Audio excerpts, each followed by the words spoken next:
Star of film, television, and stage, now gone. Actor Richard Chamberlain has died. He died yesterday from complications following a stroke. Richard Chamberlain passed away on March 29 at his home in Wiminalo, Hawaii following a minor stroke.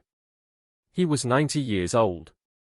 There was no public funeral, no lengthy statement from the family or representatives, just a brief announcement from the closest friend he had in his final years. A few major newspapers reported the news while most of the younger generation only knew him through blurry archival footage on YouTube. But for those who lived through the golden era of American television, Richard Chamberlain was an icon, the perfect man on screen, always elegant, cautious, and in control. He was a man who remained discreet his entire life, never entangled in scandal. Ironically, it was only after his death that a series of unexpected revelations began to surface. From his will and assets to long-denied relationships kept silent for decades. Just days after Richard Chamberlain's passing, his personal law office in Honolulu officially confirmed that his final will had been signed and notarized in November 2023. This nearly 40-page document quickly drew attention as its contents were completely contrary to what the family had expected. Nearly $20 million in assets, including real estate, shares in media companies, film royalties, and long-term investments, were not distributed to any blood relatives. Instead, the majority of the funds were transferred directly to a non-profit organization called the Pacific Light Foundation, headquartered on the island of Oahu. This is a small foundation primarily focused on youth arts education and supporting independent theater, a place where Richard had quietly served as an anonymous patron for over a decade. Equally surprising was the fact that Martin Rabbit, Chamberlain's former partner who had not lived with him since 2010, still received a significant portion of his estate. In the will, Chamberlain referred to Rabbit as someone I once loved deeply and always cherish, clearly stating that this was a personal decision carrying no legal basis for further dispute. According to the related documents, Rabbit was granted full ownership of a villa in Maui, 2 joint investment accounts opened prior to 1995, and an undisclosed amount of cash. With assertive language and clearly expressed intent, the will left virtually no legal loopholes for contest or objection. The prolonged silence from Chamberlain's blood relatives only made the story more notable. For many years, they had almost no contact with him. One niece who once worked in education stated in an interview that she was not surprised the family was not mentioned in the will. "We tried to reconnect many times, but Uncle Richard always kept his distance. He lived the way he wanted to, and I think this reflects exactly that." Major news outlets began analyzing in depth, could this be a symbolic rejection, a final message Chamberlain sent to those who had not been part of his life for so long? Some legal analysts argued that the will's wording showed he was entirely intentional, uninfluenced by anyone. The lawyer in charge of his estate also confirmed every decision was made consciously, transparently, and without internal disputes. On social media, public opinion split into 2 sides. One side saw it as a reasonable personal choice, that everyone has the right to distribute their assets as they see fit, especially when family ties have faded. The other side expressed sorrow for the relatives who had been coldly excluded. Even so, all agreed that the will was more than just a legal document. It reflected an entire life lived in discretion, complexity, and difficult choices by someone once considered America's ideal man. At this point, no legal claims have been filed. But for many of his relatives, the sense of loss remains, not just for the value of the estate, but for the clear message, they had not been part of his inner circle long before he passed. Right after the will's contents were revealed, the media shifted its focus. Why would a star who once shone so brightly choose to live in seclusion and leave nothing to his kin? The answer may lie in the inner struggles Chamberlain endured between the dazzling spotlight of fame and the darkness of the secrets he was forced to conceal. A life divided, light and shadow. At the height of his career, Richard Chamberlain was the embodiment of an ideal America: handsome looks, a calm voice, refined manners, and a flawless reputation. From his role as Dr. Kildare in the 1960s television series of the same name, he became the idol of millions. Dr. Kildare was more than just a character, it defined a generation of male TV leads, moral, responsible, and emotionally restrained. That success paved the way for Chamberlain to enter a series of major productions over the next 2 decades, making him a familiar face in acclaimed miniseries like Centennial, 1978, Shogun, 1980, and the Thorn Birds 1983. In every role he maintained a consistent persona, a strong, sensitive man sometimes marked by misfortune, always choosing silence over defiance. That is why the public found it hard to imagine that behind the composed exterior and guarded private life was a man battling inner turmoil. During the years of his greatest popularity, Chamberlain lived in constant fear that his career would end if his true sexuality were revealed. At that time, Hollywood was not a welcoming place for differences, especially not for male stars who carried conventional leading man images. Chamberlain once described the feeling of being trapped in a perfect shell where everything from how he dressed and spoke to the relationships he portrayed was tightly controlled to match his public image. He kept everything hidden, even from close friends and family. In the 1980s, Richard began living with Martin Rabbit, a lesser-known screenwriter and actor. They moved to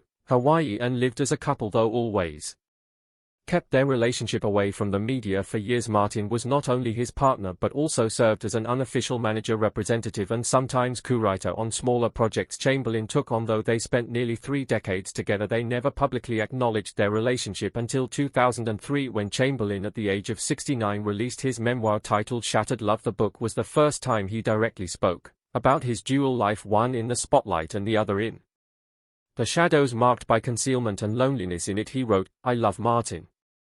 I knew that clearly early on, but I also knew that if I admitted it, everything could fall apart." Shattered Love did not cause the shock many had anticipated, partly because Chamberlain was already at retirement age and partly because the social landscape had shifted. But for him it was a late attempt to live truthfully. "I'm not afraid anymore because I've nearly lived my whole life," he said in an interview. The decision to come out led him to withdraw from most artistic activities, though he never stated it explicitly. His friends understood Chamberlain did not want to be positioned as a spokesperson for the community or to become a symbol of any movement. After a few minor supporting roles in the 2000s, he virtually disappeared from Hollywood, settling permanently in Hawaii, declining interviews and no longer taking on new projects. Notably, after coming out, his relationship with Rabbit gradually faded. They separated in 2010 but remained in contact in the way people who had shared most of their lives often do. Richard never had another partner. He lived alone in a seaside home, spending time reading, playing the piano, and rarely engaging with the media. A few neighbors described him as reserved but courteous, often donating books to the local library and anonymously sponsoring small cultural events in the area. To many, Chamberlain's life seemed split into 2 distinct halves, one under the spotlight, living up to societal expectations, and the latter in the shadows, quieter, less pressured, but clearly more authentic. Those private choices, when viewed alongside a controversial will, are no longer puzzling. They represent a lifelong consistency, maintaining control, protecting his personal space, and leaving behind only what he truly believed was worthy. The silent final years since stepping away from Hollywood, Richard Chamberlain had all but vanished from the media spotlight. No scandals, no notable film projects, and no appearances at public events. Even so, Chamberlain did not entirely sever ties with the arts. He spent his time quietly involved in local cultural projects, mainly through anonymous donations to independent theaters, public libraries and artist training programs on the island of Oahu. One of the places he frequented was a small art school focused on stage acting and playwriting. He did not teach formally but occasionally offered private mentoring, often to students from underprivileged backgrounds. One former student recalled that Chamberlain didn't talk much, never mentioned his past, but always listened carefully and gave sharp, concise advice. These contributions were never made public by him. Only after his passing did the Pacific Light Foundation, the organization that received the majority of his estate, reveal that he had been its largest benefactor for the past 15 years. In a brief statement, the foundation's director wrote, "Mr. Chamberlain was the reason many generations of young artists were able to start from nothing. He never asked for his name to be mentioned, only that they had a chance. Thanks to his consistent support, the foundation grew from a small community group into a regional platform of influence, now serving over 300 students each year." Though he lived alone, he was not entirely isolated. A small circle of friends, including a few people in the cultural sector, a local doctor and an old friend from his youth, stayed in regular contact. They occasionally